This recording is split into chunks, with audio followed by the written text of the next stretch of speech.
Good evening students, PC classes में आप सभी का स्वागत है।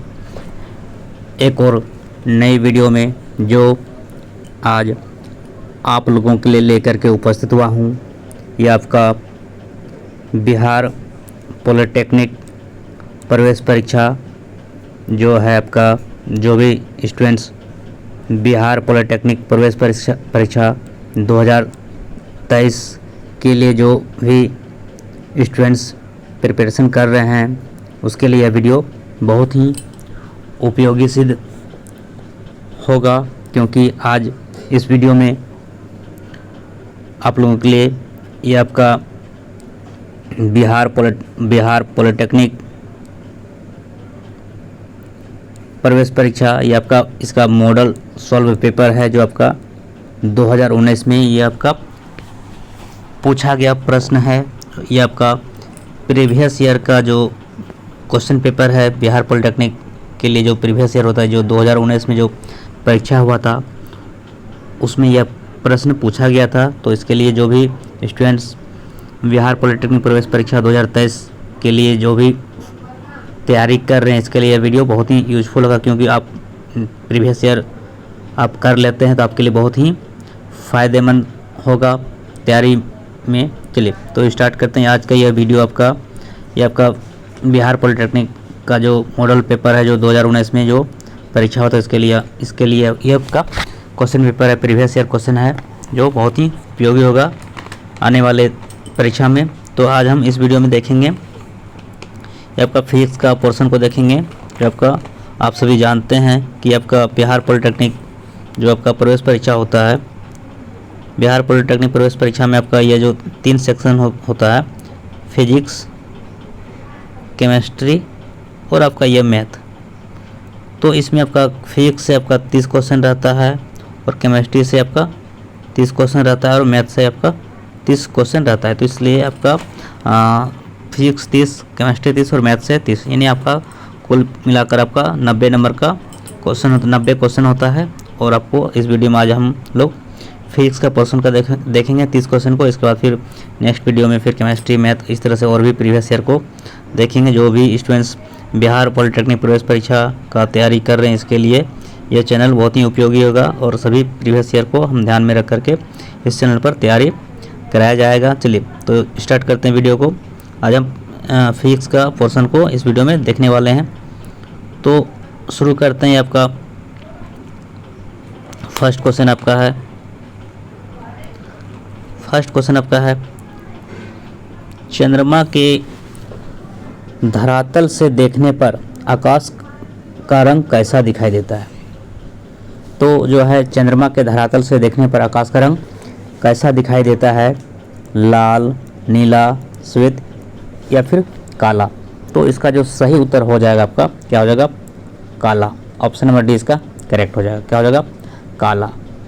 चंद्रमा के धरातल से देखने पर आकाश का रंग काला दिखाई देता है, क्योंकि चंद्रमा पर जो है धूल के कणों तथा वायुमंडल की अनुपस्थिति के कारण प्रकाश का परिकीर्णन नहीं हो पाता। इसके लिए जो है चंद्रमा के धरातल से देखने पर आकाश का रंग काला दिखाई देता है। तो इस प्रश्न का सही उत्तर होगा ऑप्शन नंबर डी। चलिए अब नेक्स्ट क्वेश्चन देखते हैं। आपका क्वेश्चन नंबर 2 क्या है आपका, 15 सेंटीमीटर फोकस दूरी वाले अवतल दर्पण से 20 सेंटीमीटर की दूरी पर 5 सेंटीमीटर की लंबाई वाली एक वस्तु रखी है, तो प्रतिबिंब की प्रकृति क्या होगा। तो इसका प्रकृति बताना है। तो वास्तविक, उल्टा, बड़ा, या फिर वास्तविक सीधा छोटा, या फिर आभासी उल्टा और छोटा, या फिर आभासी सीधा और छोटा। तो इसका जो उत्तर हो जाएगा आपका यहाँ पे क्या है, अवतल दर्पण। अवतल दर्पण में तो अवतल दर्पण के लिए जो इसका जो ये होता है प्रकृति होता है, अवतल दर्पण का प्रकृति क्या होता है आपका वास्तविक और उल्टा और बड़ा होता है। वास्तविक अवतल दर्पण के लिए जो प्रतिबिंब की जो प्रकृति होता है यह क्या होता है आपका, वास्तविक होता है, उल्टा होता है और बड़ा होता है। ऑप्शन नंबर ए इसका सही हो जाएगा। 2 का क्या हो जाएगा, ऑप्शन नंबर ए हो जाएगा, वास्तविक, उल्टा और बड़ा। अवतल दर्पण का जो प्रकृति होता है प्रतिबिंब का, वो वास्तविक होता है, उल्टा और बड़ा होता है। तो इसको आप याद रखेंगे, क्योंकि उसको आप ये आपका नंबरिकल है, इसको याद रखेंगे। ऐसे बना भी सकते हैं, क्योंकि आप देख पा रहे हैं कि आपका यू कितना है आपका, यू आपका दिया है आपका यू आपका जो है 20 सेंटीमीटर है, माइनस 20 अवतल दर्पण है तो क्या है इसका निगेटिव होता है, वस्तु की दूरी क्या है नेगेटिव होता है। और इसका जो फोकस दूरी आपका कितना है, फोकस दूरी आपका 15 सेंटीमीटर है। आप वस्तु की दूरी ऋणात्मक होता है और फोकस दूरी भी क्या होता है ऋणात्मक होता है, तो ये 15 सेंटीमीटर है। और इस तरह से आप दर्पण फार्मूला आप जानते हैं, 1/f बराबर क्या होता है 1/u प्लस 1/v। तो इस तरह से यह दर्पण सूत्र का प्रयोग करके आप यहाँ से क्या निकाल लेंगे, प्रतिबिंब निकाल लेंगे। और यहाँ पे मान रखेंगे तो प्रतिबिंब का जो दूरी है वो आपका निकल जाएगा -60 निकल जाएगा। कितना निकल जाएगा -60 सेंटीमीटर निकल जाएगा। तो इस तरह से हम देख रहे हैं कि प्रतिबिंब का जो है वो क्या है साइज क्या है बड़ा है वस्तु से, वस्तु का बीच है यहाँ पे क्या है बड़ा है साइज है, तो वस्तु क्या हो गया प्रतिबिंब का साइज क्या होगा बड़ा हो गया। और इस तरह से आप इसके बाद आगे फिर इसको आप वीडियो को रोक करके आप लिख लेंगे। फिर इस तरह से फिर आपका जो आवर्धन का जो फार्मूला होता है m बराबर क्या होता है -v अपन u। तो इस तरह से आपका यहाँ पर जब आप मान रखिएगा तो -60 और इधर फिर माइनस फार्मूला में है तो अपन क्या है u का मान क्या है -20। तो माइनस क्या हो कैंसिल हो गया, तो 20 छक्के 60 तो माइनस आपका 6। तो यहाँ पर देख पा रहे हैं कि आपका इस तरह से आपका जो और आवर्धन आपका क्या है, आवर्धन तो इसमें आपका क्या है, तो इस तरह से आपका यहाँ पर जो आपका तो क्या हो गया बड़ा हो गया प्रतिबिंब, क्या आवर्धन इसका निकल गया आपका, तो इसका कितना हो जाएगा 20 या 60 सॉरी यह क्या हो जाएगा 3 हो जाएगा, कितना हो जाएगा 3 होगा। तो 20 या कितना हो जाएगा आपका 20 या 3। तो इसका आवर्धन कितना निकल गया आपका m का मान निकल गया आपका -3। कितना निकल गया m का मान निकल गया -3। तो इस तरह से इसको आप लिख लीजिएगा। सूत्र होता है m बराबर क्या होता है -v/u। इस तरह से आप v का मान -60 था और u का मान क्या है -20। तो इस तरह से आपका m का मान निकल गया -3। चलिए तो m का मान जब निकल गया -3 तो इसका सूत्र होता है जो आप यहाँ पर आप देख पा रहे हैं क्या होता है -v/u। तो m का मान निकल गया -3 और v आपका यहाँ पर निकालना है। प्रतिबिंब की ऊंचाई तो नहीं है, प्रतिबिंब की ऊंचाई तो नहीं है, तो प्रतिबिंब का ऊंचाई जो नहीं है तो आपका वस्तु की ऊंचाई दिया है, वस्तु की ऊंचाई कितना दिया है 5 सेंटीमीटर। यहाँ पे देखिए 5 सेंटीमीटर है। तो इस तरह से आपका प्रतिबिंब की जो ऊंचाई निकल जाएगा हाइट, जैसे इसको आप यहाँ पे इस तरह से लिख सकते हैं इस फार्मूला को m = क्या होता है v/u, या फिर इसको आप लिख सकते हैं क्या लिख सकते हैं -v/u, ये तो हो गया। या फिर जो प्रतिबिंब की ऊंचाई क्या है o ऑब्जेक्ट ये हो गया सॉरी i हो गया, इसका हो जाएगा ऑब्जेक्ट का क्या होता है i। तो यहाँ पर आप इसको i लिख सकते हैं। इमेज प्रतिबिंब की ऊंचाई क्या होगा इमेज i और o से क्या होगा ऑब्जेक्ट वस्तु की ऊंचाई। तो यहाँ पर आवर्धन आपका -3 है और i तो निकालना है और o का मान वस्तु की दूरी जो वस्तु की ऊंचाई आपका दिया हुआ है 5। तो इस तरह से आपका निकल जाएगा i जो निकल गया आपका 5 या 15। तो यहाँ पर देख रहे हैं कि क्या है प्रतिबिंब की जो ऊंचाई कितना निकल गया आपका -15। तो यहाँ पर क्या हो गया, तो इस तरह से आप क्या देखें कि वास्तविक जो है उसका प्रतिबिंब की प्रकृति क्या आ गया वास्तविक हो गया और उल्टा हो गया और आपका क्या हो गया बड़ा हो गया। तो इस तरह से आपका ऑप्शन नंबर ए इसका सही हो जाएगा। आप इतना नहीं करके आप न्यूमेरिकल को विदाउट सॉल्व करके किए, आप इसको आप ऐसे ही याद रख लेंगे कि अवतल दर्पण है, तो अवतल दर्पण में जो प्रतिबिंब की जो प्रकृति होता है वो वास्तविक होता है, उल्टा और बड़ा होता है। इसलिए आपका समय बचेगा, आप इसको याद रखेंगे, आपको बनाने का कोई ज़रूरत नहीं है। अब ऐसे ही सही हो जाएगा, आपका प्रकृति याद रख लेंगे अवतल दर्पण का और उत्तल दर्पण का। चलिए तो अब नेक्स्ट क्वेश्चन को देखते हैं। नेक्स्ट क्वेश्चन आपका क्वेश्चन नंबर 3 है। आपका क्वेश्चन नंबर 3 क्या है, ओम के नियम के अनुसार क्या है ही बराबर IR यानी विभवांतर बराबर विद्युत धारा गुना प्रतिरोध। तो V बराबर IR जो होता है ओम के नियम के अनुसार, तो ओम के नियम के अनुसार जो है आपका V बराबर IR। तो यहाँ पर क्या होता है V समानुपाती R या फिर I समानुपाती R या फिर V समानुपाती 1/R या फिर V समानुपाती I। तो ओम का नियम के अनुसार वो क्या होता है, तो ऑप्शन नंबर डी इसका सही हो जाएगा V समानुपाती I। V समानुपाती I विद्युत विभवांतर जो है आपका विद्युत धारा के समानुपाती होता है, विद्युत धारा के समानुपाती होता है। विभवांतर बढ़ेगा तो विद्युत धारा बढ़ेगा, और विद्युत धारा घटेगा तो विद्युत विभवांतर घटेगा, क्योंकि भी जो है समानुपाती होता है आई का। आई क्या है? करंट, विद्युत धारा, और भी क्या है? विभवांतर। तो ये आपका यह सूत्र होता है, भी बराबर क्या होता है? I R. विद्युत धारा बराबर विद्युत विभवांतर बराबर होता है विद्युत धारा गुना विद्युत प्रतिरोध। चलिए, तो इसका आंसर हो गया आपका ओम का नियम में क्या होता है? भी समानुपाती आई होता है। ऑप्शन नंबर डी इसका करेक्ट हो जाएगा। चलिए नेक्स्ट क्वेश्चन, ये ओम का नियम से ही यह सूत्र प्राप्त हुआ है, भी बराबर आई आर। नेक्स्ट क्वेश्चन को देखते हैं आपका क्वेश्चन नंबर 4। क्वेश्चन नंबर 4 आपका है, दो लेंस, एक 20 सेंटीमीटर की फोकस दूरी का उत्तल लेंस है और दूसरा 25 सेंटीमीटर की फोकस दूरी का अवतल लेंस है। अवतल लेंस है, तो इस संयोजन की फोकस दूरी कितनी होगी? देखिए, तो इसका जो, और इसके पहले आपका जो क्वेश्चन नंबर 3 था, क्वेश्चन नंबर 3 क्या था आपका? देखिए क्वेश्चन नंबर 3 आपका जो ये जो आप देख पा रहे हैं क्वेश्चन नंबर ओम का नियम, ओम का नियम को थोड़ा सा हम एक्सप्लेन कर दे रहे हैं। देखिए ओम के नियम के अनुसार होता क्या है, यदि किसी चालक की भौतिक अवस्थाएं जैसे ताप तथा दाब, वो क्या होता है? नियत होता है, और नियत होता है, और चालक के सिरों पर उत्पन्न विभवांतर जो है उसमें प्रवाहित धारा के समानुपाती होता है। और यहाँ पर जो है यह सूत्र होता है आपका ये बराबर आई आर, जहाँ आर क्या है? चालक का प्रतिरोध है, और आई क्या है? विद्युत धारा है, और भी क्या है? विद्युत विभवांतर। और इसमें क्या होता है? भी समानुपाती आई होता है। ये आपका ओम का नियम है। ये क्या? ओम का नियम। इसमें क्या नियत होता है? तो जो इसमें जो नियत होता है आपका क्या होता है? ताप और दाब। ओम के नियम में क्या नियत होता है? ताप और ताप, टेम्परेचर एंड प्रेशर। तो ऑप्शन नंबर डी इसका करेक्ट हो जाएगा। अब 4 नंबर क्वेश्चन को देखते हैं। क्वेश्चन नंबर 4 आपका क्या है, दो लेंस है, एक 20 सेंटीमीटर की फोकस दूरी का उत्तल लेंस है और दूसरा 25 सेंटीमीटर के फोकस दूरी का अवतल लेंस है। इस संयोजन की फोकस दूरी कितनी होगी? तो इसका जो सही उत्तर हो जाएगा आपका, तो 4 का जो सही उत्तर होगा ऑप्शन नंबर वी, 100 सेंटीमीटर। देखिए ये आपका नंबरिकल है, कितना हो जाएगा? 100 सेंटीमीटर। देखिए इसके लिए फार्मूला क्या है आप सभी जानते हैं। यहाँ पर देखिए दो फोकस है, एक आपका F1 आपका कितना दिया हुआ है? आपका F1 दिया आपका 20 सेंटीमीटर, पहला फोकस दिया 20 सेंटीमीटर, और दूसरा फोकस दिया आपका 25 सेंटीमीटर, दूसरा फोकस दिया आपका 25 सेंटीमीटर। कितना दिया? 25 सेंटीमीटर।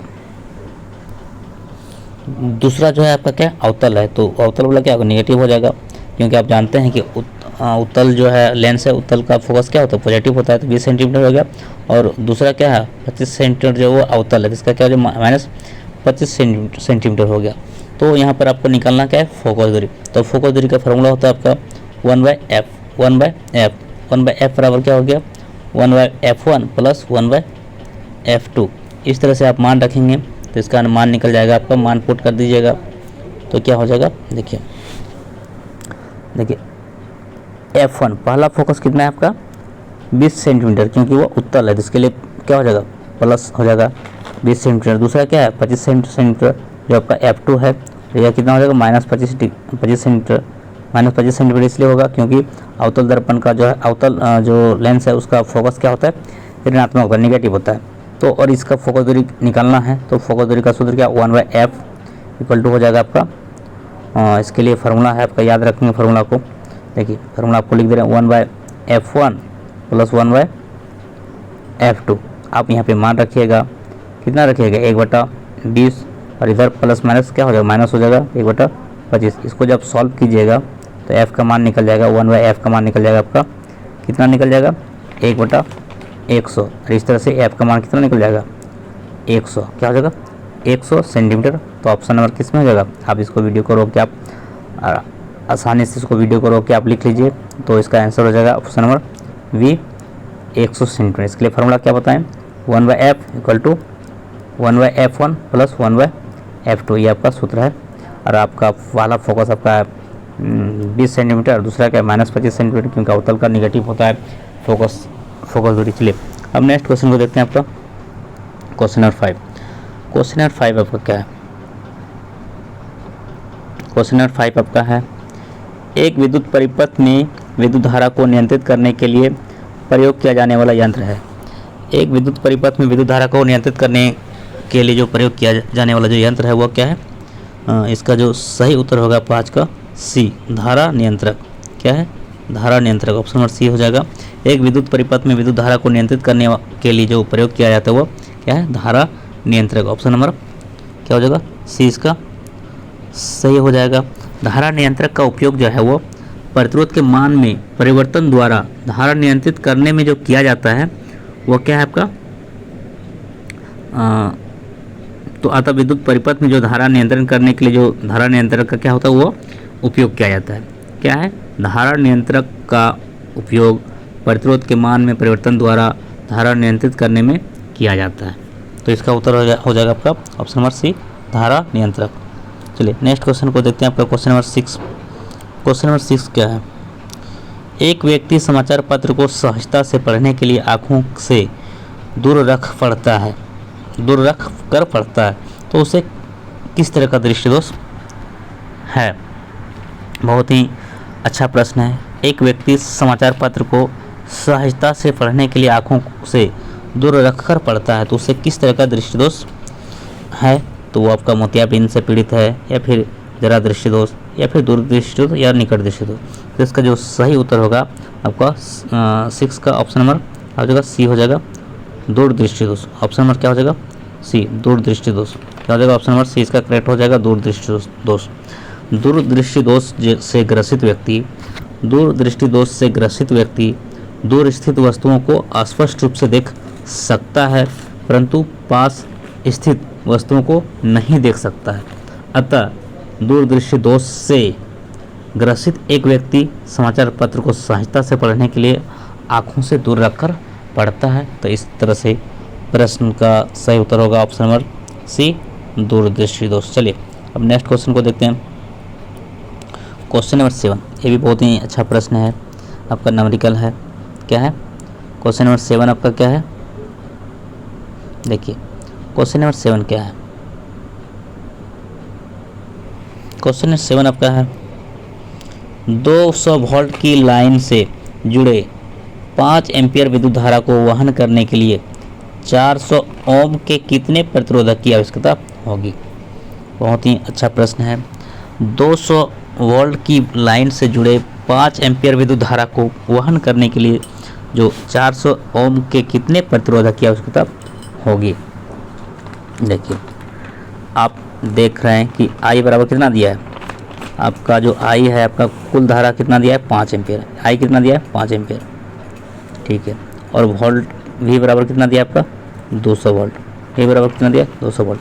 I क्या है? करंट है 5 एम्पीयर, और जो विभवांतर है आपका 200 वोल्ट। और आपको यहाँ पर पूछ रहा है कि कितना प्रतिरोध की आवश्यकता होगा, कितना प्रतिरोध की आवश्यकता होगा। तो आप प्रतिरोध का सूत्र आप जान रहे हैं, आप ओम का नियम से अभी सूत्र आप जान रहे हैं क्या होता है? V बराबर आई आर। V बराबर आई आर, ये आपका ओम का नियम से सूत्र होता है V बराबर आई आर। तो R बराबर क्या हो जाएगा? तो R बराबर क्या हो जाएगा? V बटा आई। R बराबर क्या होता है? R बराबर हो जाएगा तब आपका V बटा आई। R बराबर हो जाएगा V बटा आई। तो आपका यहाँ पर आप V का मान कितना है? V का मान आपका 200 है, और I का मान कितना? I का मान 5 है। तो आप 200 को 5 से कटाएंगे तो कितना हो जाएगा? 5 × 20 मतलब 40। 40 ओम कितना निकल गया आपका? 40 ओम क्या हो गया आपका? प्रतिरोध निकल गया। 40 ओम प्रतिरोध निकल गया। लेकिन यहाँ पर पूछा है कि प्रतिरोधक की आवश्यकता कितना होगा। तो यहाँ पे 40 ओम आपका प्रतिरोध निकल गया। तो अभी एक और यहाँ पे दिया हुआ है आपका 400 ओम दिया हुआ है। तो आगे फिर इसको अब यहाँ तक आप समझ गए होंगे, इसको आप वीडियो को रोक करके आप लिख लेंगे। अब आगे का सॉल्यूशन को देखते हैं, क्योंकि अभी पूरा फाइनल आंसर नहीं आया है। आपका प्रतिरोध निकला है 40 ओम। अब इसको आगे देखते हैं। देखिए अब यहाँ पर आपका 400 ओम के कितने प्रतिरोध की आवश्यकता होगी? अब बताइए 400 जो आपका ये जो 400 ओम है, 400 ओम के n प्रतिरोध मान लीजिए, सपोज वो क्या है? सपोज वो n प्रतिरोधक जो है वो समांतर क्रम में जुड़ा हुआ है। तो आप जानते हैं समांतर क्रम का सूत्र क्या होता है? RP इक्वल टू क्या हो जाएगा? 1/R1। फिर क्या हो जाएगा? 1/R2। इस तरह से फिर क्या होगा? 1/R3 डॉट डॉट आपका n तक चलेगा। तो इस तरह से आप यहाँ पर क्या करेंगे? यहाँ पे मान रखेंगे 1/R कितना? R का मान कितना है? 400। R का मान कितना आपका? यहाँ पे देखिए 400। प्रतिरोध कितना है? 400। फिर आप यहाँ पर लिखेंगे 1 बाय फिर क्या 400। इस तरह से आपका n टाइम्स हुआ क्या होगा, वो n टाइम्स हुआ क्या हुआ, प्रतिरोध हुआ जुड़ा हुआ है समांतर क्रम में। तो इस तरह से आप सॉल्व करेंगे उसको। फाइनली उसको जब सॉल्व करिएगा क्या हो जाएगा, 1 बाय जो आपका RP आया तो हो जाएगा आपका n अपन क्या हो जाएगा 400, n अपन 400 क्योंकि n टाइम्स है तो n अपन 400 तो क्या हो जाएगा। तो यहाँ पर इसका जो वैल्यू है, इसका जो ये जो इस 1 बाय RP इसका वैल्यू कितना निकला, आप यहाँ प्रतिरोध क्या है 40, कितना है 40। तो इधर क्या हो गया n बटा 400, तो 0 0 क्या हो गया कैंसिल हो गया और 4 से क्या हो गया 1 कट गया 10। तो यहाँ पे कितना निकल गया आपका 1/1 और इधर क्या निकल गया n बटा 10। तो इस तरह से आपका n का मान कितना निकल गया, n का मान आपका निकल गया 10। कितना निकल गया, n का मान निकल गया 10। तो प्रतिरोधों की संख्या कितना निकलेगा 10। तो इसका ऑप्शन क्या हो जाएगा डी, ऑप्शन क्या हो जाएगा डी, 7 का क्या हो जाएगा डी। बहुत ही मज़ेदार प्रश्न है, इसका आंसर हो गया ऑप्शन नंबर डी। क्या हो जाएगा 10 प्रतिरोधों की आवश्यकता होगी। यहाँ पर क्या देखें, यहाँ पे 2 फार्मूला का यूज किए। एक आपका ओम का नियम से आपका क्या है V बराबर IR, और इससे आपका R निकालनी है। R बराबर सूत्र क्या हो गया आपका V बटा I, और V का मान आप देख रहे हैं कि आपका V का मान 200 दिया हुआ है और यहाँ I का मान आपका 5 है। इस तरह से आपका 40 ओम क्या निकल गया, आपका प्रतिरोध निकल गया। फिर इसके बाद आपका पैरेलल जो समांतर क्रम का जो प्रतिरोध का जो फार्मूला 1 बाय R1, फिर आपका 1 बाय R2, इस तरह का इस फार्मूला में जब रखें 1 बाय R1 का मान क्या है 400। इस तरह से आपका यहाँ पे एक आपका n टाइम्स है, यहाँ पे क्या निकल गया। इस तरह से पूरा फाइनली आप सोल्यूशन देख पाएँ तो इसका आंसर हो गया आपका ऑप्शन नंबर टी। नंबरिकल है, थोड़ा सा अच्छा से वीडियो को रोक के आप लिख लीजिएगा, समझ में आ जाए, क्योंकि छोटा स्क्रीन में तो एक साथ लिख पाना थोड़ा सा मुश्किल है, इसलिए आप वीडियो को धीरे धीरे रोक करके आप लिख लेंगे। ये सभी प्रश्न महत्वपूर्ण है और सभी इंपॉर्टेंट क्वेश्चन है, प्रीवियस ईयर पूछा हुआ क्वेश्चन है। तो प्रीवियस ईयर क्वेश्चन आप पढ़ लेते हैं तो क्या होगा, आपका बहुत ही अच्छा स्कोर आप कर पाएंगे एंट्रेंस परीक्षा में। चलिए तो नेक्स्ट क्वेश्चन आपका है क्वेश्चन नंबर जो 8 आपका है, एक विद्युत हीटर को 1 किलोवाट दर्शाया गया है तो प्रति घंटा जो उत्पादित ऊष्मा है वो कितना होगा। बहुत ही अच्छा प्रश्न है। तो इसका आंसर जो है आपका क्या हो जाएगा, आपका ऑप्शन नंबर क्या हो जाएगा आपका, इसका जो आंसर हो जाएगा आपका ऑप्शन नंबर सी क्या हो जाएगा 3600 गुना 10 पर पावर 3 जूल। तो 8 का क्या हो जाएगा आपका ऑप्शन नंबर सी हो जाएगा 36 गुना 10 पर पावर 3 जूल। ये आपका सही हो जाएगा। एक विद्युत हीटर को 1 किलोवाट दर्शाया गया है और प्रति घंटा उत्पादित ऊष्मा कितना होगा 36 इंटू 10⁻³ जूल। ये आपका आंसर होगा ऑप्शन नंबर सी। देखिए इसको बनाना कैसे है, ये तो आपका आंसर हो गया, आप याद कर लीजिएगा। पावर P का मान जो आपका P जो है आपका क्या पावर, ये कितना दिया हुआ है 1 किलोवाट, क्या आपका 1 किलोवाट। आप जानते हैं कि 1 किलोवाट बराबर कितना होता है 10⁻³ वाट, मतलब 1000 वाट के बराबर होता है। 1 किलोवाट जो है आपका 1000 वाट के बराबर होता है, मतलब 1000 का मतलब 10⁻³ ये हो गया आपका। और प्रति घंटे उत्पन्न ऊष्मा जो है आपका हीट, क्या है हीट ऊष्मा। हीट का फॉर्मूला क्या होता है P इंटू टी, मतलब शक्ति गुना समय। ऊष्मा बराबर क्या होता है शक्ति गुना समय। तो यहाँ पर आप यहाँ देख पा रहे हैं कि शक्ति कितना है आपका 10⁻³ 10 क्या है 3, मतलब वो 1000 10⁻³ और टी क्या है समय। समय कितना है तो समय कितना है 1 घंटा। 1 घंटा के लिए कितना होता है 3600 सेकंड। 1 घंटा को सेकंड बनाए कितना होगा 3600 सेकंड। तो इसका जो आंसर हो गया आपका 3600 गुना 10⁻³ जूल। तो ऑप्शन नंबर सी हो जाएगा। क्यों, जो आपका ऊर्जा कितना निकला आपका 3600 गुना 10⁻³ जूल, क्योंकि आपका एच का सूत्र होता है P इंटू टी। हीट बराबर ऊष्मा बराबर होता है शक्ति गुना समय। तो इस तरह से आंसर हो गया ऑप्शन नंबर सी करेक्ट हो जाएगा। चलिए आपका ऑप्शन नंबर सी हो जाएगा 3600 गुना 10⁻³। अब नेक्स्ट क्वेश्चन को देखते हैं। यहाँ पर एक फार्मूला का हम लोग यूज किए। क्या फार्मूला यूज किए, हीट बराबर क्या होता है P इंटू टी, मतलब ऊष्मा बराबर शक्ति गुना समय।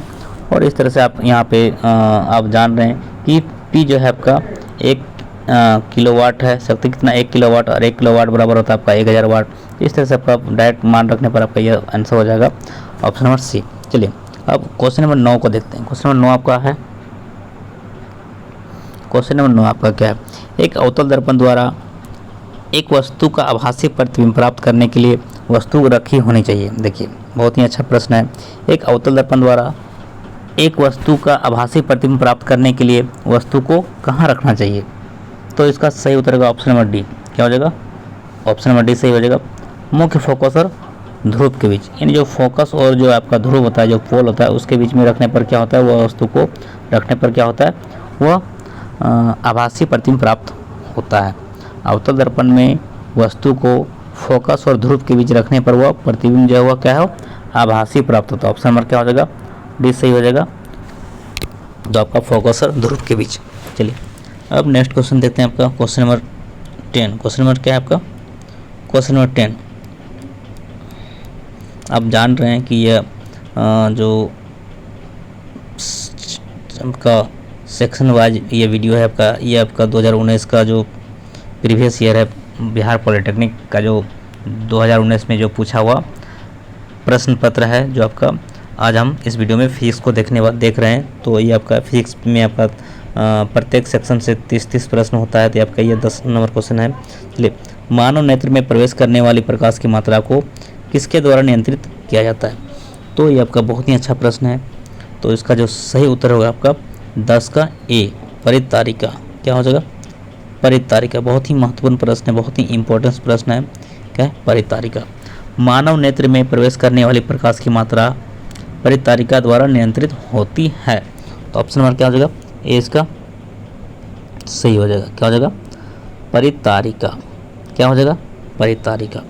पेशीय क्रिया के द्वारा, देखिए, पेशीय क्रिया के द्वारा परितारिका आँख की पुतली के क्षेत्रफल को 2 से 8 मिलीमीटर के व्यास में परिवर्तित कर सकता है, जिसके कारण प्रकाश की समुचित मात्रा को नेत्र में प्रवेश कराया जाता है। और क्या करता है वो, जो परितारिका जो है आपका क्या है, मानव नेत्र में प्रवेश करने वाली प्रकाश की मात्रा को नियंत्रित करता है। तो ऑप्शन नंबर क्या हो जाएगा? ए इसका सही हो जाएगा। चलिए नेक्स्ट क्वेश्चन आपका जो है, भली भांति कार्य करने के लिए, 11 नंबर प्रश्न, भली भांति कार्य करने के लिए पवन विद्युत जनित्र न्यूनतम जो है लगभग कितना, जो ये आपका प्रति जो है आपका घंटा, जो इसका जो पवन का जो गति का जो वेग है वो कितना होता है? तो ये बहुत ही अच्छा प्रश्न है। तो इसका सही उत्तर हो जाए आपका 15 किलोमीटर प्रति घंटा। क्या हो जाएगा? 15 किलोमीटर प्रति घंटा। भली भांति कार्य करने के लिए पवन विद्युत जनित्र का जो न्यूनतम जो आपका वेग है आपका क्या है, गति का, 15 किलोमीटर प्रति घंटा। 15 किलोमीटर प्रति घंटा कम से कम, इससे कम में वो आपका विद्युत जनित्र वो उत्पन्न, जो आपका विद्युत धारा उत्पन्न नहीं हो सकेगा। कम से कम 15 किलोमीटर प्रति घंटा का वो गति का वेग होना चाहिए पवन का। चलिए, तो इसका आंसर होगा ऑप्शन नंबर बी, क्योंकि आप सभी जानते हैं कि जब पतन की जो जब पवन की गति कम से कम 15 किलोमीटर प्रति घंटा होती है, तब पवन स्थितियाँ मजबूत होती है तथा संपूर्ण पेड़ गतिमान होते हैं, और इस गति से कम पवन स्थितियाँ कमज़ोर होती है, और अतः पवन विद्युत जो है वह जनित्र द्वारा सार्थक शक्ति उत्पन्न नहीं होगी। इसलिए पवन विद्युत जनित्र का जो न्यूनतम वेग है वो आपका क्या है, पवन गति का 15 किलोमीटर प्रति घंटा। ऑप्शन नंबर 20 का सही हो जाएगा। चलिए अब नेक्स्ट क्वेश्चन को देखते हैं, आपका क्वेश्चन नंबर 12। क्वेश्चन नंबर 12 आपका क्या है? क्वेश्चन नंबर 12 आपका है, एक चालक में 5 मिनट में 1500 कूलाम के आवेश प्रवेश करते हैं और 1500 कूलाम के आवेश निकलते हैं, तो विद्युत धारा क्या होगा? देखिए, 5 मिनट में 1500 कूलाम आवेश प्रवेश करता है और 1500 आवेश कूलाम जो हुआ क्या होता है, निकलता भी है, तो विद्युत धारा का मान क्या होगा? बहुत ही अच्छा प्रश्न है। तो आप जानते हैं कि चालक में जो प्रवाहित आवेश जो है आपका क्यू कितना दिया है, आपका आवेश को किससे सूचित करते हैं? क्यू से। ये आपका दिया है 1500, कितना दिया है? 1500 कूलाम। और आपका समय कितना दिया है? 5 मिनट। टी बराबर कितना दिया है? 5 मिनट। क्या है? 5 मिनट। तो 5 मिनट को हम यदि वो सेकेंड में बदलेंगे तो क्या हो जाएगा? 5 को हम किससे गुना कर देंगे? 60 से। तो इस तरह से आपका हो गया 5 6 30, आपका 300 सेकेंड हो गया। कितना हो गया? 300 सेकेंड। और आप फार्मूला जानते हैं कि आई बराबर अर्थात विद्युत धारा बराबर क्या होता है? क्यू बटा टी, मतलब आवेश बटा समय। ये आपका सूत्र था, आवेश बटा समय। तो आवेश का मान कितना है आपका? आवेश का मान आपका 1500 है और आपका समय कितना है? 300। तो आप 1500 को 300 से भाग करेंगे, कितना आ जाएगा? 5 या 15 मतलब 5। क्या हो गया? 5 एम्पियर। क्या हो जाएगा? 5 एम्पियर। तो 5 एम्पियर ऑप्शन नंबर किस में है? तो ऑप्शन नंबर क्या है, ऑप्शन नंबर बी इसका सही हो जाएगा। 12 का क्या हो जाएगा, ऑप्शन नंबर बी। चलिए ये हो गया आपका ऑप्शन नंबर बी 5 एम्पियर। यहाँ पर क्या है, बहुत ही अच्छा प्रश्न था। क्या था इसका सूत्र था कि आपका यहाँ पे दिया हुआ है क्यू, आवेश दिया हुआ है आपका 1500, कितना दिया है 1500 कूलम, और समय दिया है आपका 5 मिनट, समय दिया है 5 मिनट। तो मिनट को हम सेकंड में कन्वर्ट कर देंगे, तो 5 को 60 से गुना करेंगे, तो इस तरह से 60 से गुना करने पर आपका 5 के 30, 300 सेकेंड हो गया। और आप विद्युत धारा का सूत्र होता है आई बराबर क्या होता है, क्यू बटा टी, आवेश बटा समय। विद्युत धारा बराबर क्या होता है, आवेश बटा समय, और आवेश कितना है आपका 1500, आवेश कितना है 1500, और समय कितना है 300 सेकंड। तो आप 300 सेकंड 300 से आप काट देंगे 15 को, कितना आएगा 5। तो आई कितना निकला, आई निकला आपका 5 एम्पियर, क्योंकि विद्युत धारा का मात्रा क्या है एम्पियर, तो आपका 5 एम्पियर। तो इस तरह से आप वीडियो को अच्छा से सुनिए और अच्छा से ध्यान से वीडियो को देखिए, और वीडियो को हो सके तो आप वीडियो को पॉज करके आप उसको लिख लीजिए, क्योंकि बहुत ही महत्वपूर्ण इंपॉर्टेंस नंबरिकल है। यह सब आप इसको याद नहीं कर सकते हैं, क्योंकि वो फार्मूला याद रहेगा, आप बना लीजिएगा, नहीं तो आप बहुत ही दिक्कत हो सकता है। तो इसका उत्तर हो जाएगा आपका ऑप्शन नंबर बी 5 एम्पियर। चलिए next question, question number 13। Question number 13 आपका क्या कह रहा है, क्वेश्चन नंबर 13 आपका है यदि आवर्धन m कितना दिया है आपका प्लस 1.5, तो क्या होगा। यहाँ पे क्या आवर्धन का मान क्या है, 1 से अधिक है, आवर्धन का मान क्या है आपका 1 से अधिक है, आवर्धन का मान क्या 1 से अधिक है, तो क्या कंडीशन होता है, कौन सा स्थिति होता है। आप आवर्धन का सूत्र जानते हैं, क्या जानते हैं, प्रतिबिंब का आकार बटा वस्तु का आकार, यानी एम का जो सूत्र होता है आपका, एम का जो सूत्र होता है आपका प्रतिबिंब का आकार अर्थात आई बटा वस्तु का आकार मतलब ऑब्जेक्ट ओ, ये आपका एम बराबर क्या होता है आई अपन ओ, ये आपका सूत्र होता है। तो आवर्धन बराबर होता है प्रतिबिंब का आकार बटा वस्तु का आकार। तो इस तरह से आपका आप इसको बनाएंगे तो कंडीशन क्या आ जाएगा, इस तरह से उसको मान रखिएगा।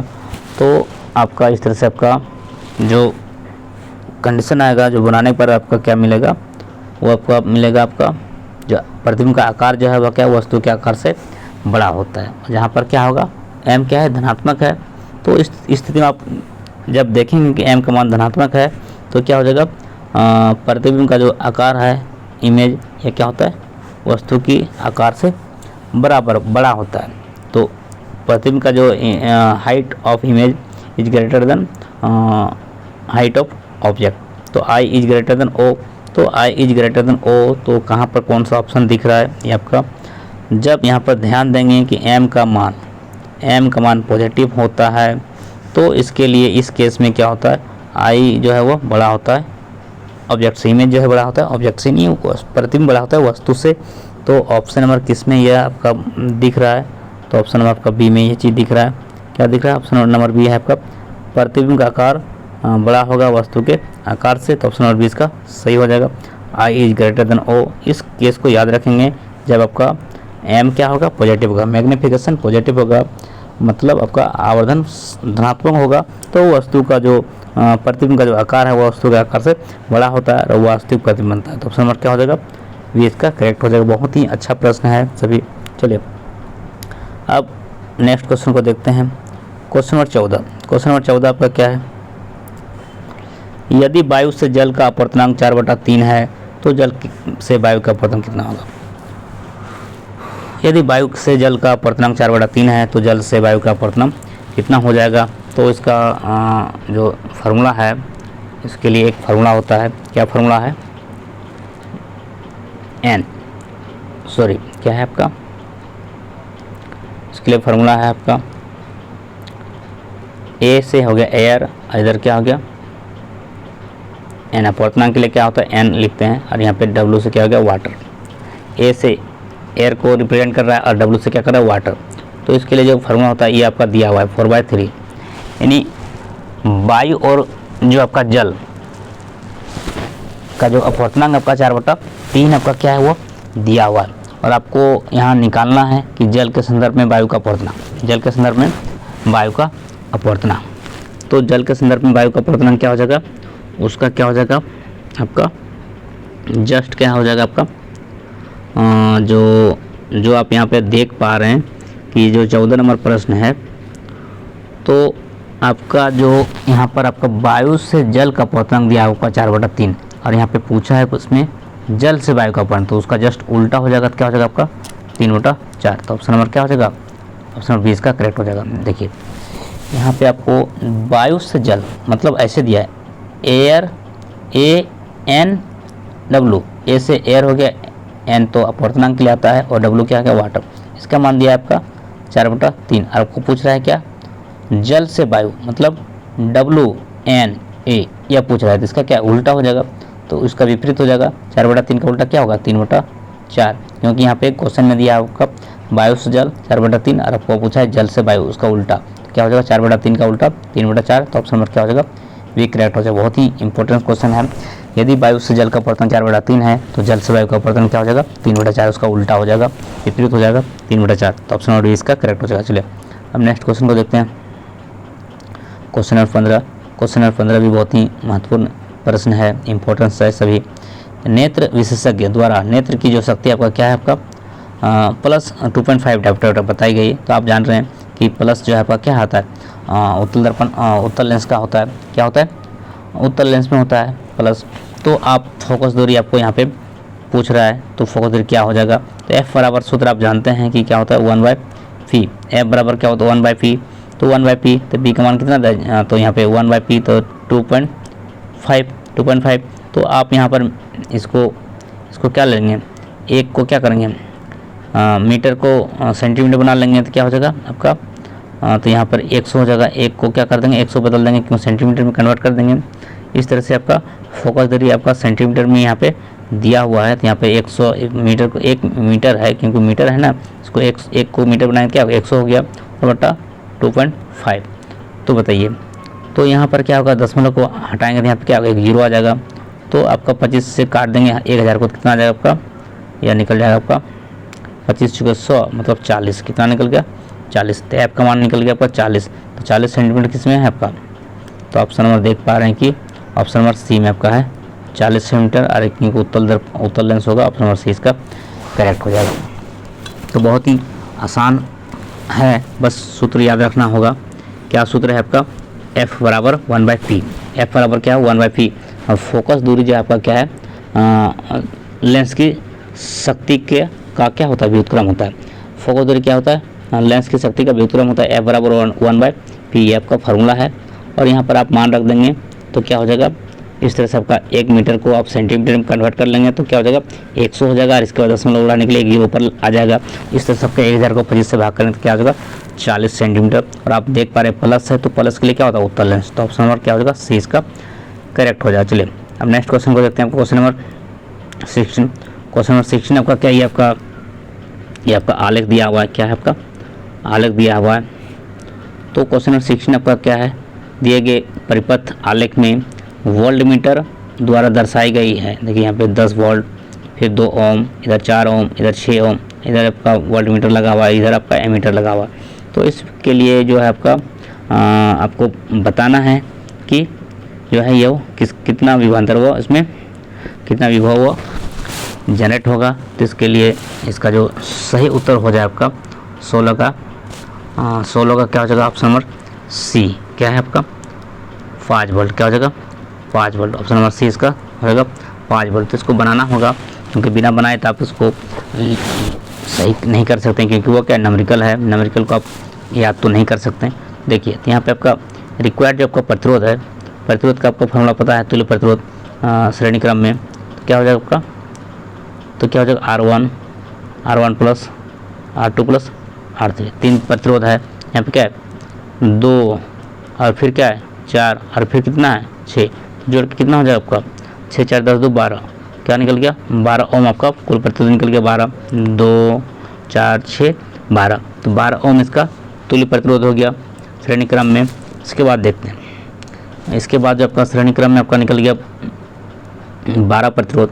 इसके बाद जो आपका आगे का जो ये है, तो I बराबर आप सूत्र जानते हैं, I बराबर सूत्र क्या होता है आपका V बटा R। तो V बटा R, तो वोल्टेज आपको कितना, वोल्ट कितना दिया आपका 10, विभवांतर कितना दिया है 10, विभवांतर आप देख पा रहे हैं यहाँ पे क्या है 10। विभवांतर भी कितना दिया आपका 10, ये आपका क्या हो गया, विभवांतर आपका हो गया 10, इधर प्रतिरोध कितना निकला 12, तो 10 को 12 से भाग करेंगे तो आ जाएगा आपका कितना हो जाएगा, इस तरह से आपका अभी इसको भाग करेंगे, फिर इसके बाद आगे भी आपका, तो यहाँ पर आपका निकल गया है आपका ये जो आई बराबर क्या V/R, तो इस तरह से आपका 10/12 आ गया। फिर आगे इसको हम वीडियो को अब इसको रोक के आप उसको लिख लीजिए, फिर इसको इरेज करके फिर हम आपको बनाते हैं। चलिए आप वीडियो को रोक के लिख लीजिएगा या फिर स्क्रीनशॉट ले सकते हैं। चलिए आगे का हम सॉल्यूशन को फिर आपको बढ़ाते हैं। देखिए यहाँ पर क्या है 6 ओम जो है आपका वोल्ट मीटर का जो पाठ्यांक है जो आपका ये क्या है 6 ओम प्रतिरोध के सिरों के मध्य का विभवांतर है। तो आप विभवांतर का जो सूत्र होता है आपका क्या होता है IR, क्या होता है IR। और इस तरह से I जो है आपका कितना निकला, I आपका निकला 10/12, क्या निकला 10/12। और यहाँ पे कितना है R कितना निकला, R अभी आपका निकाले थे R आपका कितना दिया, प्रतिरोध कितना दिया है 6, प्रतिरोध कितना दिया 6। तो यहाँ पर आप R का मान क्या हो गया 6 दूना कितना हो गया 12 कट गया 2 बार में और फिर दूसरे 10 कट गया 5 बार में। तो इस तरह से इसका आंसर हो गया ऑप्शन नंबर C। कितना निकल गया, विभवांतर कितना निकल गया 5 वोल्ट। तो बहुत ही मज़ेदार प्रश्न था, अच्छा प्रश्न था। ऑप्शन नंबर C इसका सही हो जाएगा। कैसे बना फिर एक बार उसको हम रिव्यू आपको बता दे रहे हैं। सबसे पहले प्रतिरोध निकाल लीजिए और आप जान रहे हैं श्रेणी क्रम का जो सूत्र होता है 1/R1 सॉरी 1 ये तो समांतर क्रम का है। श्रेणी क्रम में क्या होता है R1 + R2 + R3। इस तरह से आप मान रखिएगा। तो 2 + 4 + 6 कितना हो गया 12। तो इसका कितना निकल गया 12 ओम प्रतिरोध निकल गया। इसका मान क्या निकल गया, प्रतिरोध कितना निकल गया 12। श्रेणी क्रम का समतुल्य प्रतिरोध कितना निकल गया 12। और आप यहाँ पे सूत्र जान रहे हैं, क्या जान रहे हैं सूत्र, I बराबर सूत्र होता है आपका V/R मतलब विभवांतर बटा प्रतिरोध। तो आप देख पा रहे हैं कि प्रतिरोध विभवांतर आपका कितना है, विभवांतर आपका 10 वोल्ट है। देखिए यहाँ दिख रहा है, यहाँ पे 10 वोल्ट है 10 और R कितना है, R कितना निकला 12। अब यहाँ तक आप यहाँ तक लिख लिए। अब यहाँ पे आपको जो वोल्टमीटर का जो पाठ्यांक है यहाँ पे यहाँ लगा, वोल्टमीटर कहाँ लिखा है 6 ओम में। तो इस तरह से आपका यहाँ पर आप उसको विभवांतर निकालना होगा। विभवांतर का फॉर्मूला होता है आपका, विभवांतर क्या होता है I × R। तो इस तरह से I का मान कितना निकल गया, देखिए ये I का मान है, आप देख पा रहे हैं 10/10 कितना 12 और R का मान कितना है, R का मान 6। इसके सामने क्या है वोल्टमीटर का जो ये है आपका, इसके सामने 6। तो यहाँ 6 से गुना कर देंगे, प्रतिरोध कितना है 6। तो 6 से 12 कट गया 2 बार में, 2 से कट गया 5, 10 5 बार में। तो इस तरह से इसका आंसर हो गया आपका 5 वोल्ट। बहुत ही मज़ेदार प्रश्न था, अच्छा प्रश्न था और इसमें बस अच्छा से देखने की ज़रूरत था। चलिए ऑप्शन नंबर C इसका करेक्ट हो जाएगा। अब इस तरह से आपका नेक्स्ट क्वेश्चन आपका है 16 नंबर तो हो गया। आप 17 नंबर क्वेश्चन को देखते हैं। 17 नंबर क्वेश्चन क्या कर रहा है, 17 नंबर क्वेश्चन आपका है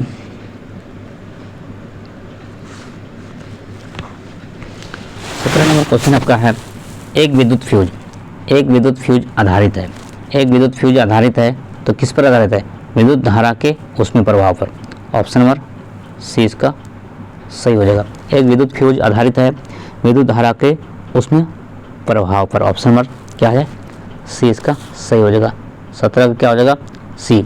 एक विद्युत फ्यूज विद्युत धारा के ऊष्मीय प्रभाव पर आधारित होता है और इसके गलनांक जो है आपका बिंदु का मान कम होता है। अतः जब धारा का मान अचानक बढ़ता है तब फ्यूज अधिक ऊष्मा उत्पन्न होने के कारण पिघल जाता है और इसलिए यह विद्युत युक्तियों को क्षतिग्रस्त होने से बचाता है। तो ऑप्शन नंबर C इसका सही हो जाएगा। एक विद्युत फ्यूज जो है वो आधारित होता है विद्युत धारा के ऊष्मीय प्रभाव पर। ऑप्शन नंबर C इसका सही हो जाएगा। चलिए अगला प्रश्न को देखते हैं। Question number 18।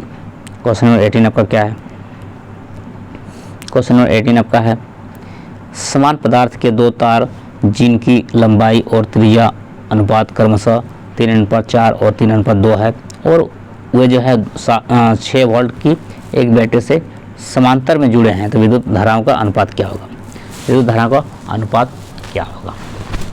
देखिए विद्युत धारा का अनुपात क्या है। यहाँ पर आपका क्या क्या दिया हुआ है, यहाँ पर आपका लंबाई का अनुपात है, लंबाई का जो अनुपात है L1 अनुपात L2 कितना दिया है आपका 3:4। ये लंबाई के और लंबाई का अनुपात या 3:4 और प्रतिरोध का अनुपात दिया है, क्या दिया है, सॉरी त्रिज्या का अनुपात दिया आपका R1:R2 कितना दिया आपका 3:2। ये आपका ये चीज़ गिवन डेटा है। लेंथ का रेशियो दिया है 3:4 और रेडियस का जो रेशियो दिया आपका 3:2 और इसमें 6 वोल्ट का जो बैटरी से वो समांतर क्रम में जुड़ा हुआ है, तो उसका धारा का अनुपात पूछ रहा है। क्या पूछ रहा है, धारा का अनुपात। तो इस तरह से जो आपका इसका सही उत्तर होगा आपका 18 का, इसको आप सॉल्व करेंगे तो इसका हो जाएगा 18 का भी ऑप्शन नंबर 3:1। क्या हो जाएगा 3:1 हो जाएगा। क्या हो जाएगा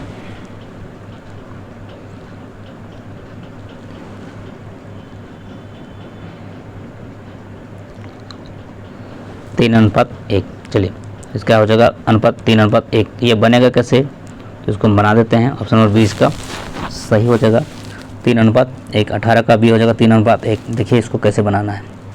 इसको बनाने के लिए आपको यहाँ पर जो आपका ये जो फार्मूला है प्रतिरोध का, जो विद्युत धारा का अनुपात पूछ रहा है। क्या पूछ रहा है, विद्युत धारा का अनुपात।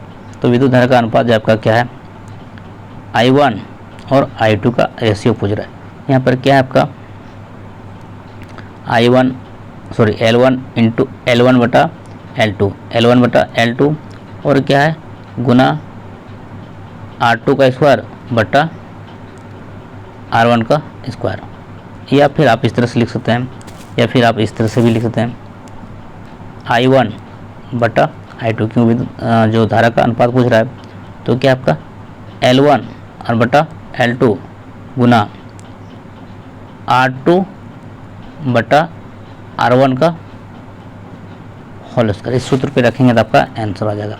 देखिए L1 का मान तो आपके यहाँ पे कितना है, L1 का मान कितना है 3 और L2 का मान कितना है 4 और यहाँ पे R2 का मान कितना है, R2 का मान कितना है 2 और इधर क्या है R1 का मान कितना है 3, इसका क्या है स्क्वायर। तो इस तरह से हम देखेंगे 3 बटा कितना हो गया 4 और 2 का स्क्वायर कितना हो गया 4 और 3 का स्क्वायर कितना हो गया 9। तो 4 से 4 क्या हो गया कैंसिल हो गया और 3 से क्या होगा 9 कट गया 3 बार में। तो इसका आंसर हो गया 1/3। तो आप यहाँ पे रेशियो निकल गया 1/3।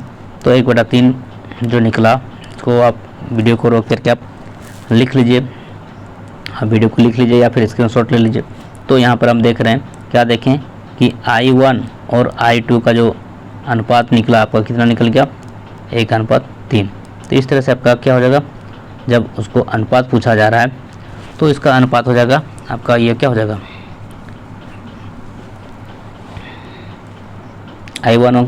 I1 और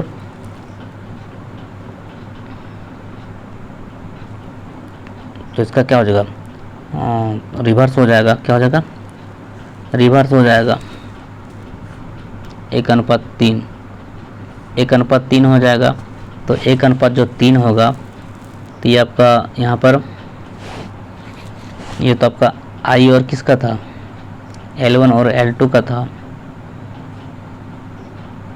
तो इसका क्या निकल जाएगा, तो इसका रिवर्स कर देंगे। जब इसका ये जो मान है आपका क्या हो जाएगा उसका उल्टा हो जाएगा, तो 1/3 का क्या आ जाएगा 3/1 हो जाएगा। इसका उल्टा कर देने से वो आपका आंसर आ जाएगा। इसको व्युत्क्रम कर देंगे क्योंकि आपका पूरा डिटेल में नहीं करना ही, क्योंकि बहुत वो टाइम ले लेगा। तो इसलिए इसका आंसर जो आपका आया 3:1। 1/3 का उल्टा कर देंगे 3:1, इसका सही हो जाएगा ऑप्शन नंबर V। चलिए अब नेक्स्ट क्वेश्चन को देखते हैं।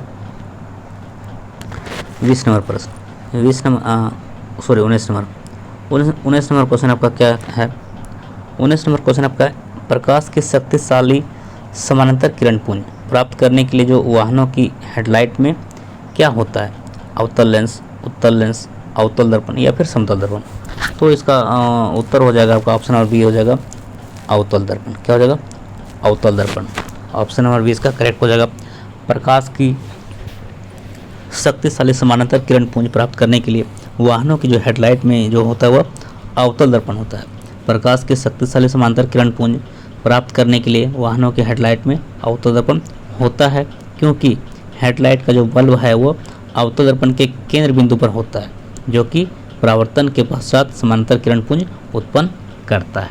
तो इसका आंसर हो गया ऑप्शन नंबर बी। चलिए अब नेक्स्ट क्वेश्चन को देखते हैं। 20 नंबर क्वेश्चन। 20 नंबर क्वेश्चन आपका है, सदैव आभासी और सीधा प्रतिबिंब प्राप्त करने के लिए किस प्रकार का दर्पण का उपयोग करता है? तो सदैव आभासी और सीधा प्रतिबिंब प्राप्त करने के लिए जो है आपका किस तरह का दर्पण का प्रयोग किया जाता है? तो ऑप्शन नंबर डी सही हो जाएगा। ऑप्शन नंबर डी, ए और बी दोनों, समतल दर्पण भी और उत्तल दर्पण भी। ऑप्शन नंबर आपका सदैव आभासी और सीधा प्रतिबिंब प्राप्त करने के लिए समतल दर्पण का भी प्रयोग किया जाता है और उत्तल दर्पण का भी। तो ऑप्शन नंबर हो जाएगा डी, ए और बी दोनों। चलिए तो समतल और उत्तल दोनों होता है। चलिए नेक्स्ट क्वेश्चन आपका है, आपको क्या है बोल रहा है, आभासी और सीधा प्रतिबिंब प्राप्त करने के लिए समतल दर्पण तथा उत्तल दर्पण दोनों द्वारा प्राप्त किया जा सकता है। आभासी व सीधा प्रतिबिंब प्राप्त करने के लिए जो है समतल दर्पण तथा उत्तल दर्पण दोनों द्वारा प्राप्त किया जा सकता है। चलिए नेक्स्ट क्वेश्चन, इसलिए आपका ऑप्शन नंबर डी इसका सही हो गया। अब अगला प्रश्न है आपका क्वेश्चन नंबर 21। एक चुंबकीय क्षेत्र में रखे गए विद्युत वाहक तार का जो है बल की दिशा निर्भर करता है। एक चुंबकीय क्षेत्र में रखे विद्युत वाहक तार बल की दिशा निर्भर करता है, तो किस दिशा में निर्भर करता है? तो ऑप्शन नंबर सी इसका करेक्ट हो जाएगा। क्या हो जाएगा? ऑप्शन नंबर सी सही हो जाएगा। विद्युत धारा की दिशा के साथ साथ क्षेत्र की दिशा पर। किस पर निर्भर करता है? तो विद्युत धारा की दिशा के साथ साथ क्षेत्र की दिशा पर। एक चुंबकीय क्षेत्र में रखे गए विद्युत वाहक तार पर बल की दिशा निर्भर करता है विद्युत धारा की दिशा के साथ साथ क्षेत्र की दिशा पर। तो इसका आंसर हो गया ऑप्शन नंबर सी।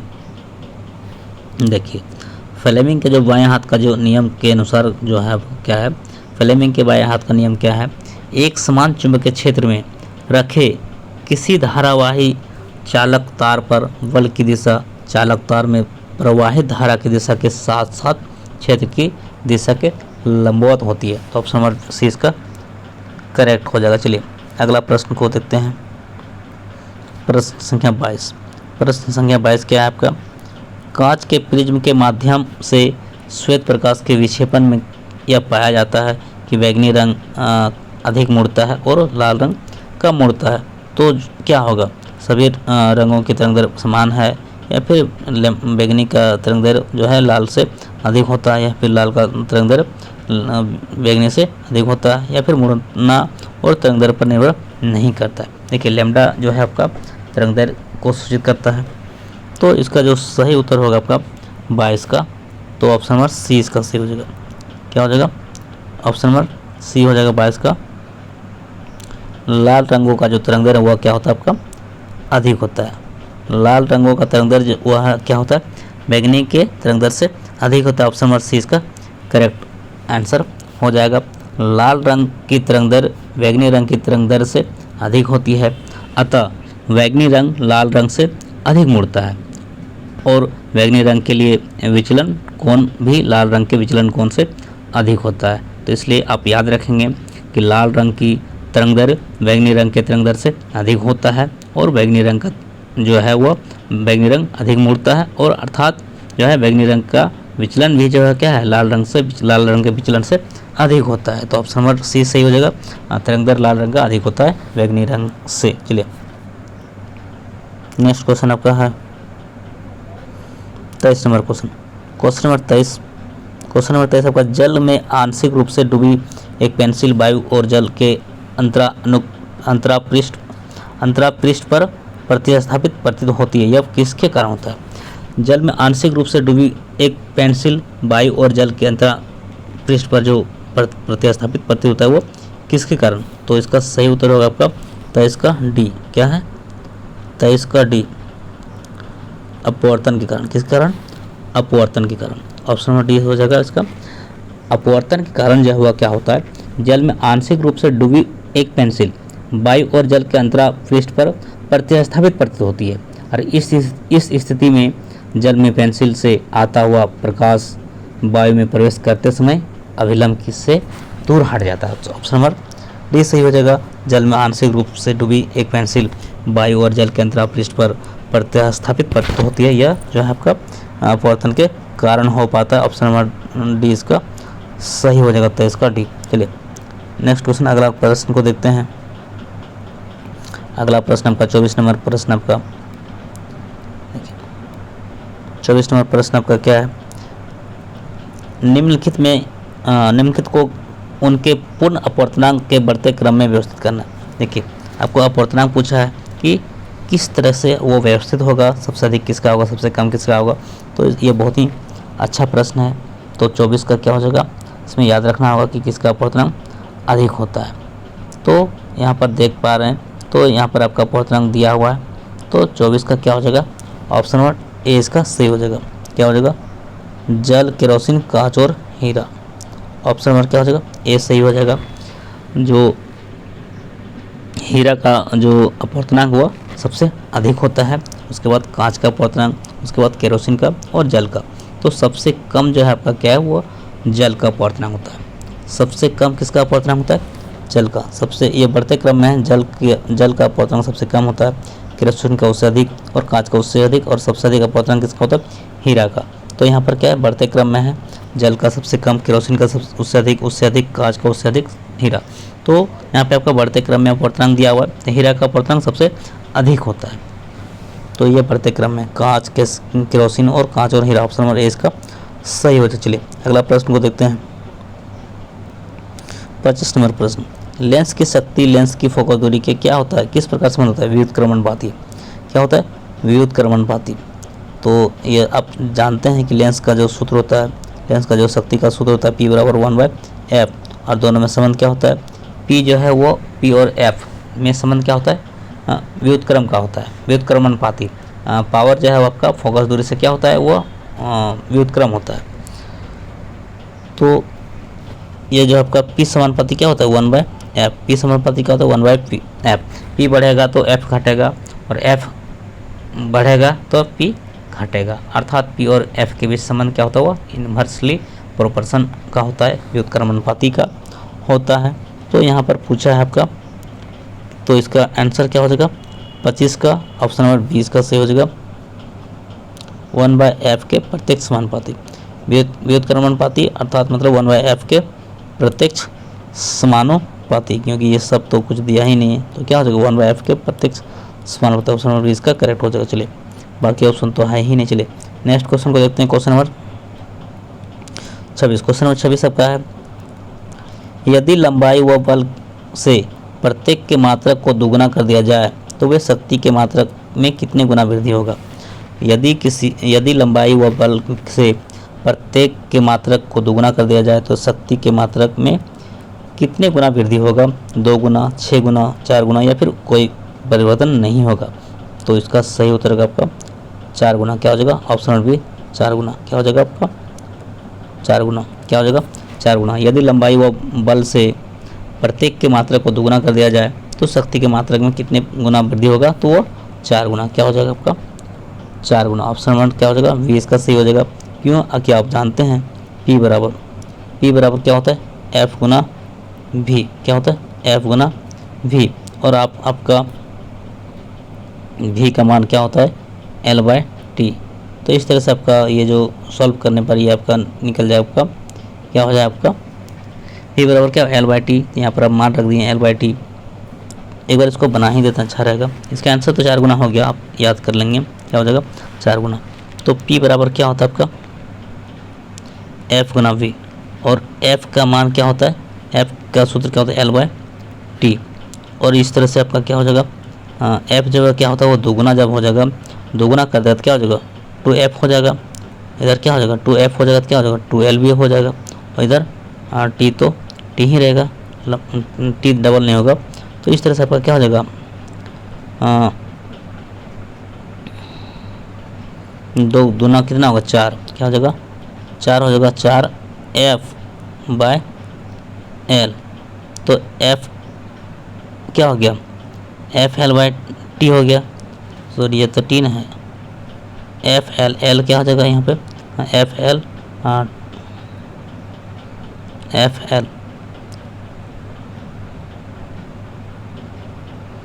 FL/T। तो इस तरह से क्या हो जाएगा आपका 4FL/T। तो इस तरह से क्या हो जाएगा 4P। यहाँ पर आप जान रहे हैं यह जो फार्मूला होता है P के बदले होता है क्या होता है P टी बराबर आपका एफ भी होता है, तो इस तरह से आपका एल बाई टी तो भी था, तो आपका क्या निकल गया, वो तो भी बन गया, क्या बन गया, भी बन गया। तो इस तरह क्या होगा, 4 गुना हो गया, कितना हो गया, 4 गुना। तो इस तरह से ये आपका 4 गुना हो जाएगा, क्योंकि फार्मूला आपको बताएं अभी टी बराबर क्या बताएं, एफ गुना भी, और भी के बदले क्या लिख देंगे, एफ गुना भी का मान क्या होता है, भी का सूत्र क्या होता है, एल बाय टी। तो इस तरह से आपको इसको डबल जब करेंगे तो एफ को 2f करेंगे, फिर आपका क्या करेंगे, एल को भी 2l करेंगे, आर बटा टी। इस तरह से कितना हो गया, 2 दूना 4 हो गया, और इधर एफ एल और इधर टी। और आप सभी जानते हैं, क्या जानते हैं कि एफ जो आपका आया एफ और एल बाई टी का क्या होता है, वी, और एफ वी के बदले क्या लिखते हैं, पी। तो क्या हो गया, 4p आ गया।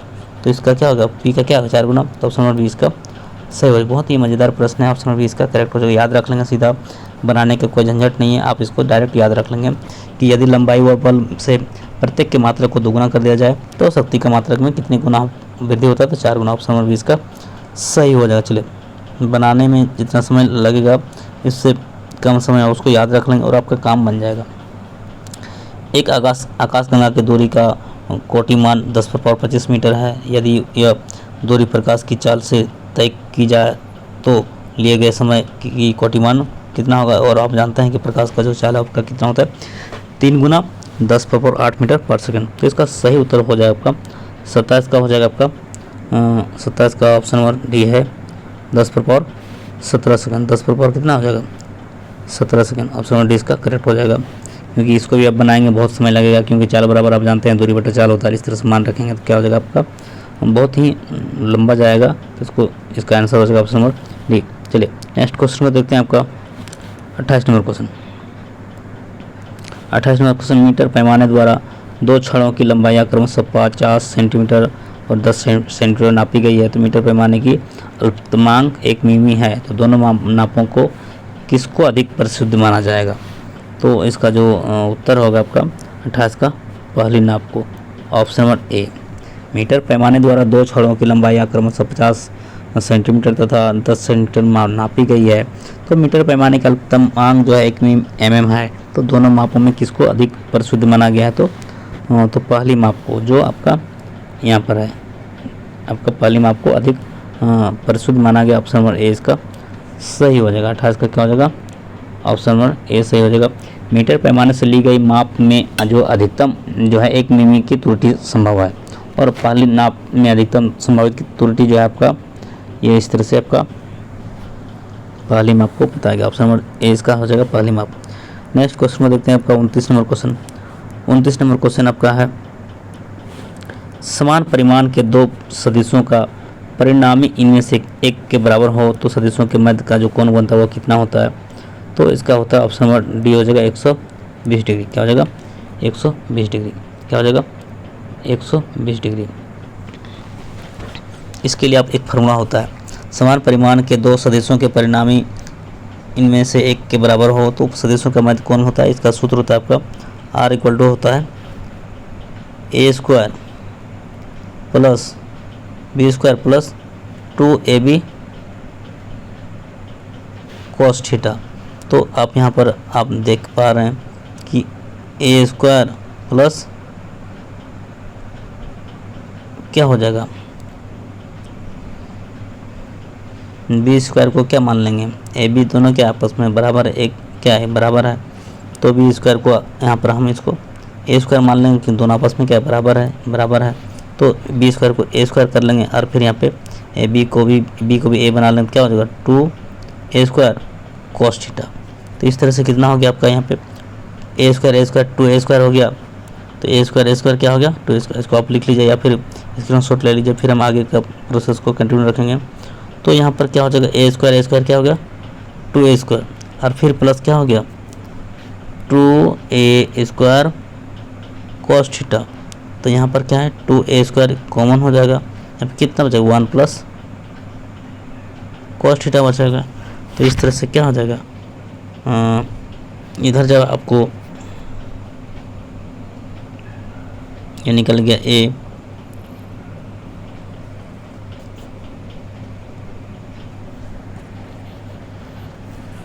तो इस तरह से आपका आगे और प्रोसेस को आप सॉल्व करेंगे।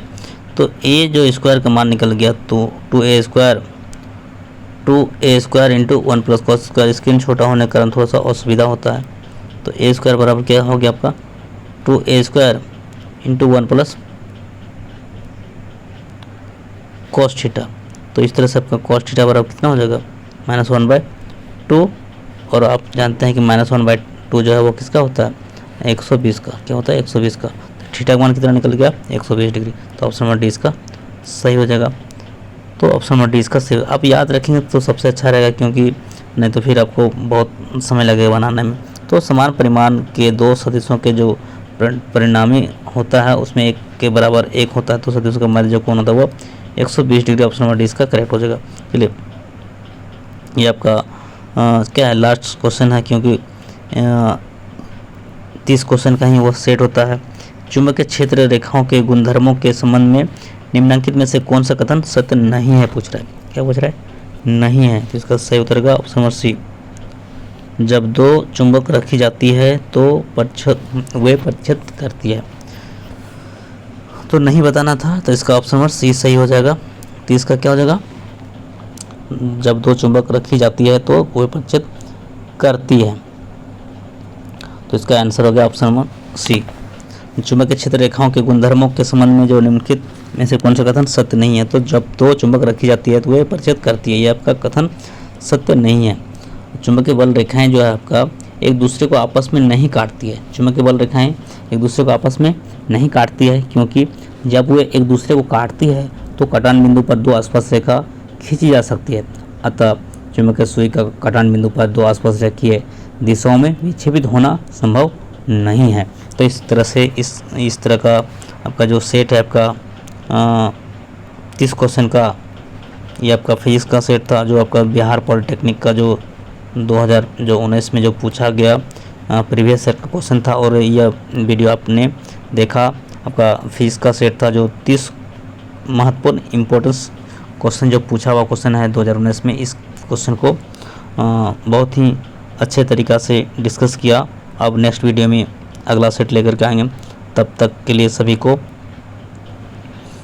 Thank you so much. Thanks for watching. जय हिंद, जय भारत, वंदे मातरम, जोहार झारखंड।